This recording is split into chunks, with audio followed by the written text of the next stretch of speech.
छत्तीसगढ़ के जम्मो खबर, किसिम किसिम के मनोरंजन कार्यक्रम और लाइव डिजिटल टीवी देखे बर हमर यूट्यूब चैनल News36 लाइव ला सब्सक्राइब कराओ और बेल आइकन ला दबाओ।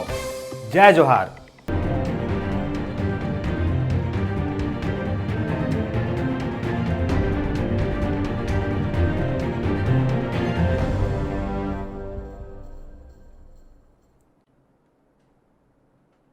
बड़का समाचार के बाद अब बेरा हो गए खबर छत्तीसगढ़ के। छत्तीसगढ़ हाई कोर्ट ओबीसी के बढ़े 27% आरक्षण में रोक लगाए है।